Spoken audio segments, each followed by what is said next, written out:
know the mic. और मैं सिर्फ म्यूज़िक प्रोड्यूसर, साउंड इंजीनियर्स और टेक्निकल लोगों की बात नहीं कर रहा, सिंगर्स, उनको भी एग्जैक्टली पता होना चाहिए कि माइक्रोफोन है क्या।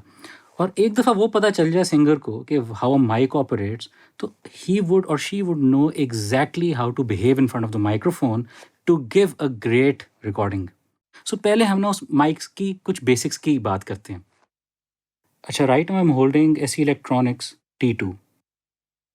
इट्स अ कंडेंसर माइक्रोफोन, ज़बरदस्त माइक्रोफोन है। इसमें बहुत सारे पैटर्न्स भी हैं, ये आप डिफरेंट डायग्राम्स देख रहे होंगे इधर, ये डिफरेंट पैटर्न्स की डायग्राम्स हैं। अभी आता हूँ मैं, इस बात पे भी आता हूँ। इससे पहले देखते हैं, इस पे अगर आप देखें -10, 0, -20 dB लिखा हुआ है। ये बेसिकली गेन रिडक्शन पैड्स हैं जो कि बहुत सारे माइक्रोफोन्स पे होते हैं। इनका मकसद क्या है? बड़ा सिंपल मकसद है। मकसद ये है कि अगर आपको कोई बहुत लाउड सोर्स को रिकॉर्ड करना है, स्नेयर ड्रम हो गया, टॉम ड्रम हो गया, या फॉर एग्जांपल कोई वोकलिस्ट है जो बहुत लाउड है, बहुत लाउड है, तो आपने मेक श्योर करना है कि उसकी क्लिप्ड गेन रिकॉर्ड ना हो, किसी भी चीज़ की, स्नेयर की, टॉम की, वोकल्स की। तो उसके लिए जब आप देखें सिग्नल बहुत लाउड है, आप पैड इंगेज कर सकते हैं -10 या -20। बल्कि इनफैक्ट आप अक्सर देखते होंगे कि जब आप लाउड गाते हैं या कोई लाउड चीज़ रिकॉर्ड करते हैं और अगर आपने पैड इंगेज नहीं किया होता या आपको इस बारे में नहीं पता था, तो अक्सर ऐसा होता है कि आपकी जो रिकॉर्डिंग्स हैं वो क्लिप्ड साउंड करती हैं और उस तरह क्लीन नहीं साउंड करती जिस तरह बेसिकली आप कमरे में उनको बजते हुए सुन रहे थे। So something has gone wrong with them. This is what has gone wrong. Again, gain staging, microphone आपकी गेन स्टेजिंग का हिस्सा है। उसके बाद आपके ये लो कट्स हैं जिसको आप हाई पास भी कहते हैं। इसमें इस माइक में 2 ऑप्शंस हैं लो कट के, कि एक थोड़ा लो कट है और एक थोड़ा ज़्यादा लो कट है। ये आप अक्सर आपको अगर लग रहा हो कि बहुत बूमी रिकॉर्डिंग हो रही है, तो आप इस बूम को कट कर सकते हैं by applying these low cuts. अक्सर अक्यूस्टिक गिटार में आपको ये हेल्प भी करेगा बहुत, क्योंकि acoustic guitar has a tendency to get boomy, और अगर it's not being recorded in the right room या फिर वो कमरे में बहुत रिफ्लेक्शंस हैं, तो एटलीस्ट आपके जो लो बूमी रिफ्लेक्शंस हैं उनको ये लो कट थोड़ी हेल्प ज़रूर करेगा। आगे अब आते हैं जी पैटर्न्स। इसमें मैं सिर्फ आपको ना सारे पैटर्न्स अभी एक्सप्लेन नहीं करूँगा। I will only explain the pattern that I really want the project studio owner, the home studio owner to know. Cardioid pattern मैंने आपको लास्ट टाइम बताया था जब मैंने माइक्रोफोन पैटर्न्स की बात की थी। Today I am going to just tell you a bit about the hyper cardioid pattern. आप देख रहे होंगे ये जो हार्ट शेप्ड एक सामने पैटर्न है आपके, ये heart shaped is called the cardioid. और उसके साथ राइट साइड पे बिल्कुल एज पे एक और पैटर्न है जिसमें you can see there is a circle और उसके पीछे एक छोटा सा एक और सर्कल भी है। इसको कहते हैं हाइपरकार्डियोइड। अब let me explain to you how these patterns really help you, especially the हाइपरकार्डियोइड।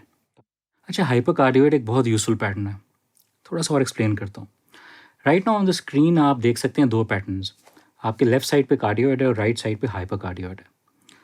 अब अगर कोई माइक कार्डियोइड में सेट है तो वो कैसे रिकॉर्ड कर रहा होता है? Cardioid is always recording most from the front, some from the sides and nothing at all from the back. यानी कि बैक पे एक कार्डियोइड माइक्रोफोन का नल पॉइंट होता है। अब इन कंपैरिजन हाइपरकार्डियोइड माइक्रोफोन, इसकी ब्यूटी हाइपरकार्डियोइड की होती है कि ये अपने फ्रंट से नैरोअर रेंज में कैप्चर करता उस तरह ही इस तरह कार्डियोइड ने करना है अपने फ्रंट से, बट कार्डियोइड ब्रॉडर रेंज में कैप्चर करता है और हाइपरकार्डियोइड नैरोअर रेंज में। इसका मतलब है कि साइड से हाइपरकार्डियोइड ज़्यादा साउंड रिजेक्ट करता है as compare to a cardioid. एक लेकिन और बात हाइपरकार्डियोइड में, if you notice again in the diagram, hypercardioid के बैक साइड पे भी एक छोटा सा सर्कल है। वो ये रिप्रेजेंट करता है कि हाइपरकार्डियोइड अपनी बैक से भी थोड़ा सा सिग्नल कैप्चर करता है। अब मैं बताता हूँ इसका यूज़ किधर होता है। नंबर 1 यूज़, आपका होम स्टूडियो है, अपने कमरों में आपने बनाया हुआ है। आपको पता है आपके कमरे में साइडों से बहुत रिफ्लेक्शंस आती हैं, दीवारें हैं जिनसे आपको पता है रिफ्लेक्शंस आती है, एक तरफ शीशा है। अब लेकिन आपकी माइक की प्लेसमेंट है ही ऐसी कि आपने उधर ही माइक को रखना है। परफेक्ट प्लेसमेंट ही वही बनती है। उसके अलावा फिर और मुश्किल हो जाती है एक क्लीन क्लियर रिकॉर्डिंग के लिए। सो हाइपरकार्डियोइड विल मेक श्योर कि जो साइडों से रिफ्लेक्शंस आ रही हैं वो कम से कम आपका माइक रिकॉर्ड करे। और जो ये हाइपरकार्डियोइड माइक्रोफोन आपका बैक से थोड़ी सी सिग्नल को कैप्चर कर रहा है, उसका भी हाल है। आप माइक के पीछे मेक श्योर करें कि एब्जॉर्प्टिव मटेरियल हो। जिस तरह पहले सेशन में ही बताया था, आपके क्विल्ट्स, कारपेट्स, रग्स हैंग कर सकते हैं, curtains, just increase the absorptive weight behind the microphone. अगर रिफ्लेक्शन फिल्टर है तो वो भी रख सकते हैं। सो वो वाला प्रॉब्लम भी आपका बैक वाला भी रिजॉल्व हो जाता है। अब मैंने इसको किस तरह यूज़ किया हुआ है हाइपरकार्डियोइड को अपने एक्सपीरियंस में, इसलिए बता रहा हूँ because it will absolutely explain to you कि कितना हेल्प कर सकता है आपको ये पैटर्न आपकी मुश्किल रिकॉर्डिंग सिचुएशंस के अंदर। Nescafe basement season 5। अब इतना सारा बंदा था, इतने सारे इंस्ट्रूमेंट्स हैं, डिफरेंट किस्म के इंस्ट्रूमेंट्स हैं, कोई ड्रम, कोई परकशन, कोई स्ट्रिंग इंस्ट्रूमेंट्स, कोई विंड इंस्ट्रूमेंट्स। अब सब ने इकट्ठा बजाना है। अब चलें इमेजिन कर लें आदत है जिस तरह जो हमने इंस्ट्रूमेंटल किया नेस्कैफे बेसमेंट सीजन 5 में, उसमें कितने ज़्यादा इंस्ट्रूमेंट्स बज रहे थे और कितने डिफरेंट किस्म के। जितने ज़्यादा इंस्ट्रूमेंट्स होंगे उतना ज़्यादा चांस होगा कि एक इंस्ट्रूमेंट का माइक्रोफोन किसी और इंस्ट्रूमेंट की आवाज़ कैप्चर कर ले। और जब इतने सारे होंगे तो ये प्रोबेबिलिटी बहुत बढ़ जाएगी और आपकी जो रिकॉर्डिंग्स हैं वो बड़ी डर्टी हो सकती हैं। So for clean and crisp recordings जो बाद में आप आराम से मिक्स भी कर सको, you have to make sure कि the microphone placement is correct. Now in the case of Aadat ना, there was a rubab player और उसके बिल्कुल राइट पे ड्रम्स थे। ड्रम्स आइसोलेटेड थे, लेकिन ड्रम्स इतने लाउड होते हैं कि आप जितना भी आइसोलेट कर लेना उसके आवाज़ ने बाहर तो आना होता। सो हमने मेक श्योर ये ज़रूरी करना था कि जो बाकी इंस्ट्रूमेंट के माइक्रोफोन्स हैं वो ड्रम्स की आवाज़ को कैप्चर ना करें। रुबाब के केस में हमने क्या किया, we put a hypercardioid mike in front of it. क्योंकि वो साइडों से ड्रम्स को रिजेक्ट करे, and that is how we were able to get that rubab sound. और आप सुने भी, अब जाके आप चैनल पे अगर नेस्कैफे बेसमेंट के आदत, तो आप उसमें रुबाब की साउंड देखें, इट इज़ क्लीन क्रिस्प, हालांकि ड्रम्स बज रहे हैं साथ। सो ये थोड़ी थोड़ी टेक्निक्स हैं जिनको इस्तेमाल करके इवन अपने आप जैम रूम में भी बजा रहे हैं ना, अगर आप माइक्स के पैटर्न्स को समझ जाएं तो आप लोगों को इतनी सही जगहों में प्लेस कर सकते हैं कि एक छोटे से जैम रूम के अंदर आप डिसेंट रिकॉर्डिंग कर सकते हैं। मिसाल के तौर पे आप एक यंग बैंड है, एक 5 पीस बैंड, 2 गिटारिस्ट, एक बेसिस्ट, एक ड्रमर, एक वोकलिस्ट, 6 पीस कर लें, एक कीबोर्डिस्ट, 6 लोग हैं आप लोग।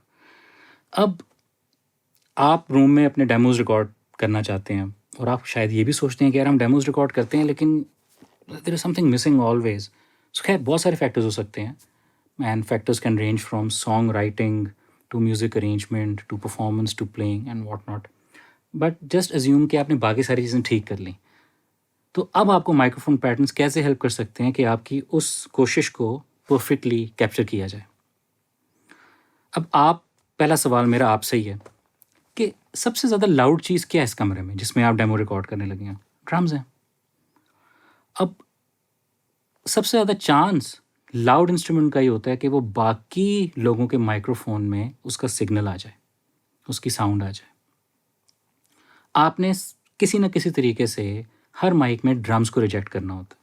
एग्जाम्पल लेते हैं वोकलिस्ट के पास यूजुअली जो माइक्रोफोन होता है in such a situation in jam rooms या इन लाइव शोज़ भी, वो होता है dynamic cardioid microphone. Cardioid as I have explained, उसके पीछे नल पॉइंट होता है, वो रिजेक्ट करता है।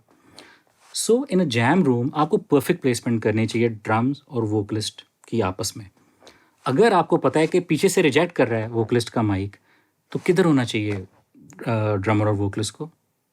ऑब्वियसली एक दूसरे के आमने सामने, ताकि माइक की बैक फेस कर रही हो ड्रमर को, ताकि ड्रम्स परफेक्टली रिजेक्ट हो सकें, और येस डिस्टेंस पे भी हो ताकि मज़ीद रिजेक्शन हो सके एक दूसरे से। ठीक है, जैम रूम में आप कर सकते हैं। And that is how you can also make sure कि जो आपका, फॉर एग्जांपल अगर आपने एम्प में अपना गिटार लगाया हुआ है, एम्प को आपने माइक किया हुआ है, तो आप एम्प की प्लेसमेंट भी इस तरह कर सकते हैं कि जहाँ वो ड्रम के लाइन ऑफ फायर की साउंड से बिल्कुल अलग हो। और क्योंकि आपको पता है कि जो माइक्रोफोन आपने लगाना है गिटार कैबिनेट के ऊपर भी, उसका भी पैटर्न यूजुअली कार्डियोइड ही होता है, तो आपको पता है कि अगेन नल पॉइंट उसकी बैक पे है, सो उसकी प्लेसमेंट आप उसके लिहाज से कर सकते हैं। सो अगर आप पैटर्न्स के हिसाब से हर माइक्रोफोन और बंदे की प्लेसमेंट कर दें तो आपके डेमोज ऐसे होंगे कि शायद आप उनमें से कोई चीज़ अपनी फाइनल मिक्स में भी यूज़ कर लें।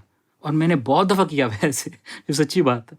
कभी कभी आप जब रिकॉर्ड कर रहे होते हो और अगर आपने बेसिक्स अपनी सेट रखी हो ना, तो आपके बड़े मज़ेदार रिकॉर्डिंग्स हो जाती हैं जिसके बाद आप कहते हो कि हाँ यार दिस वॉज फाइन, ये तो अच्छा लग रहा है, मुझे यही रख लेना चाहिए मिक्स में, तो आप रख भी लेते हो।